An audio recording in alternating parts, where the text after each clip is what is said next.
នេះចាប់ដើមទៀតហើយនេះសម័យនេះអត់ថតថ្ងៃប្រហែលហើយមកអត់ថតនេះពេកវាងាប់ពេកពេលខ្លះវាដូចថាវិលមុខដែរហើយថ្ងៃនេះជាលោកចុងក្រោយឥឡូវសល់20បងប្អូនហើយសល់22នេះទៀហើយនេះងាប់ប៉ុណ្ណឹងហើយនេះយើងច្រើនទីដល់ងាប់2 3ហើយនេះមកសង់ត្រង់ទីទៀតតែចូលដាក់ក្រៅឲ្យអស់ហើយធំនេះអស់ហើយធំនេះសល់តែប្រហែលហ្នឹងសល់នេះតែប្រហែលគាត់តែថាអត់កប់អត់អីនេះហ្នឹងអានោះរួយកចាំអត់យូរមកនេះតែចិត្តខ្លាំងដាក់ឲ្យអ្នកបាញ់បញ្ចូលដាក់អីហើយខ្ញុំខ្លាយទៅជាខៀនឧបការអត់អីមាន់ហើយទីមកគាត់បាទឥឡូវមាន់100ក្បាលទេ50ក្បាលឥឡូវយើងសល់ប៉ុណ្ណឹងហើយសល់ប៉ុណ្ណឹងក៏យើងមិនអាចថាសង្ឃឹមរត់សល់ដែរមើលយើងមើលសភាពមាន់វាដាបហើយវាទទួលអាវទទួលភួយហ្នឹងហើយខាងណាគេចឹងចំតែចឹងគាត់អ្វីដែលខ្ញុំរាយរាប់អីចេះបើសិនជាបងប្រុសបងស្រីណាដែលគាត់ចង់ចិញ្ចឹមមាន់ជាលក្ខណៈគ្រួសារឬក៏លក្ខណៈទូទៅធំដុំអីចឹងសូមទៅទិញយើងត្រូវជ្រើសរើសយកអត់ឯងកសិកម្មណាដែលយើងស្គាល់ប្រកបហើយចាក់ចូលជាមួយនឹងភេកដែលគេលក់ពិតប្រកបអញ្ចឹងណាកុំឲ្យចេះថាឃើញគេផុសមកស្អីគេឲ្យលុយមុនបានវេប្រាក់អីបានដល់ដែរបានវេប្រាក់អីចឹងណាអានោះពីមុនមកខ្ញុំចាប់ដើមចិនដំបូងខ្ញុំប្រត់ចែកបោកគេដែរបាទចែកបោកថងអីមកដល់មាន់មិនមាន់ខ្មែរទេអត់បិសាបាទចម្រុះគ្នាអីចឹងទៅអានោះភាសាអីភាសាយើងអត់បានស្គាល់ច្បាស់លាស់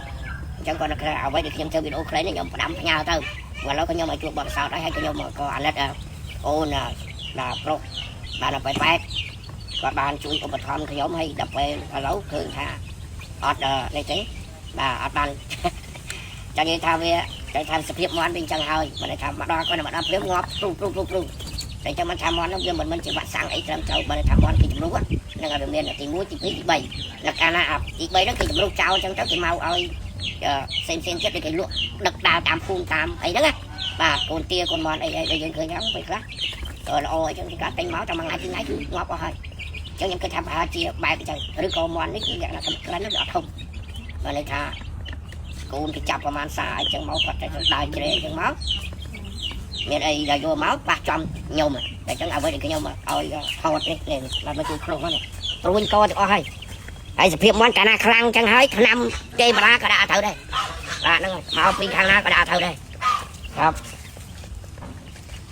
បាទឥឡូវចេះដោយសារតែខ្ញុំចង់បង្ហាញនេះចង់ឲ្យបងប្អូនកុំឲ្យចាញ់បោកបាទអ្នកដែលគេថាប្រទេសគាត់មានកំណត់មិនល្អអញ្ចឹងណាអញ្ចឹងចង់ឲ្យបងប្អូនទៅទិញកន្លែងណាក៏ដោយឲ្យយើងស្គាល់ទីតាំងច្បាស់លាស់ហើយយើងទៅដល់កន្លែងទីកន្លែងអញ្ចឹងណាឬក៏យើងស្គាល់តាមเพจហ្នឹងឲ្យច្បាស់លាស់បាទមិនចេះអីចង់បានដល់ពេលហួចដាក់មកអញ្ចឹងដាក់មកឲ្យវាមានបញ្ហាដូចខ្ញុំអញ្ចឹងហ្នឹងហើយដោយសារខ្ញុំថតពីចម្ងាយដោយសារតែយើងថតពីពេកเพจក៏វាបាក់ដែរឥឡូវเพจវាបានថាវាបញ្ហាច្រើនអញ្ចឹងលក្ខណៈយើងធ្វើជាប្រយោជន៍នេះហ្នឹងហើយក៏សូមអរគុណដល់បងប្អូនប្រុសសយប៊ុនឆេងហើយនឹងបាទបងស្រីបាទយ៉ានសិលៈបាទបានឧបត្ថម្ភឲ្យខ្ញុំបាទជាមួយនឹងមាន់ហើយនឹងទីគាត់ណាអធិស្ឋានបងប្អូនហើយទៅមិនអីជីវិតសត្វលោកឥឡូវនេះជីវិតសត្វវាទៅហើយបាទវានិយាយលោកបានថាខ្ញុំជាមួយនឹងកូនខ្ញុំប្រឹងដែរប៉ុន្តែវាបានថាវាអត់ទៅហើយអរគុណដែលការឧបត្ថម្ភអញ្ចឹងហើយនេះចាំមើលខ្ញុំថតទីបាទទីវិញបានថាវាអាយុនៅតិចវាមិន3អាទិត្យចាក់វ៉ាក់សាំងអីនោះទេបាទមើលនេះងាប់ព្រឹកមិញប្រមាណនោះងាប់ខ្លះទៀតហើយនេះសត្វនេះប៉ុណ្្នឹងហើយទាតាយកមកដូចតូចចឹងហ្នឹងទៀតជួយឲ្យដោយទៅអានោះដូចគេតៃវ៉ាន់ទៅដល់ទីតៃវ៉ាន់ធំនេះនេះ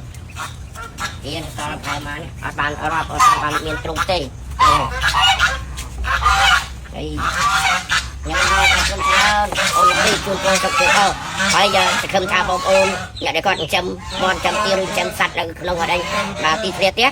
ដល់ពេលដែលយើងទិញប្រយ័ត្នផងហ្នឹងគាត់មានការតាមផ្ញើតែប៉ុណ្្នឹងទេបាទសូមអរគុណអ្វីដែលសំខាន់ជាងនឹងទៅទៀតនេះខ្ញុំមានផលិតផលបាទ4មុខបាទខ្ញុំចែករំលែកទៅដល់បងប្រុសបងស្រីលោកតាយាយអ្នកខ្លះដូចថាគាត់មានបញ្ហានឹងជំងឺក៏ដូចជាបាទអ្នកខ្លះគាត់ចូលចិត្តកាហ្វេអីចឹងបាទនេះ គេថាផលិតផលទាំង4មុខហ្នឹងបាទខ្ញុំនឹងអត់ដែលចែកម្លេចមួយមុខដើម្បីឲ្យយល់បាទនេះម្សៅពេសញ្ញាក្រូចឆ្មាជួយសម្រួលទៅដល់កាហ្វេពោះវៀនបាទហ្នឹងហើយចំណែកឯតែ GT នេះបាទជួយសម្រួលអ្នកដែលគាត់កើតបាទជំងឺក៏ដូចជាឈឺសន្លាក់ដៃជើងបាទឡើងចិត្តអាស៊ីតខ្លាញ់រោមខ្សែឈាមបេះដូងអីហ្នឹងគឺថាទី1បាទហើយនេះកាហ្វេ K Power សញ្ញាក្រូចឆ្មានេះវាជួយសម្រួលទៅដល់ថាអ្នកខ្លះគាត់អស់កម្លាំងហិតឡៃដៃជើងធ្វើការធ្ងន់ឬក៏បើកឡានផ្លូវឆ្ងាយបាទមិនសบายក្នុងអារម្មណ៍អីនោះកុំភ្លេចជាមួយអានឹងហើយបងនិយាយថាពីកម្លាំងវិញវាខ្លាំងទាំងរាងកាយហើយវាខ្លាំងទាំងអី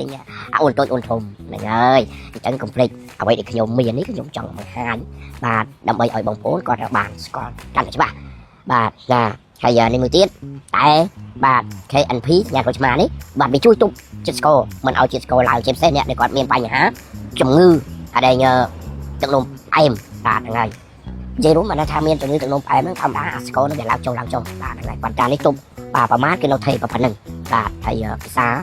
បាទរៀងរាល់ថ្ងៃបាទមួយថ្ងៃបាទ2ដងអីចឹងទៅមានអីពិបាកទេបាទហ្នឹងហើយជាសហគ្រាសរបស់ KNP សញ្ញាក្រូចឆ្មាបាទថាក្រុមហ៊ុនតែមួយហ្នឹងមានផលិតផលបាទជាង4មុខខ្ញុំចង់ពេលខ្លះទៀតគាត់ថាគ្រាន់ឃើញតែផ្សាយអានេះផងនោះផងរៀងវល់បាទប៉ុន្តែខ្ញុំចង់បញ្ជាក់ថាអ្វីដែលខ្ញុំបាទកំពុងតែផ្សាយបាទដែលនៅបាទទីតាំងហាងនេះបាទហ្នឹងហើយពឹសផលិតផល KNP សញ្ញាក្រូចឆ្មាហ្នឹងគាត់មានផលិតផលទាំងអស់4មុខបាទហ្នឹងហើយចាំដល់ខ្ញុំធ្វើវីដេអូខ្លីៗបាទបញ្ជាក់ពីមួយមុខហ្នឹងវាជួយឲ្យថាប្រយោជន៍អីខ្លះបាទហ្នឹងហើយសូមជម្រាបលាសូមអរគុណ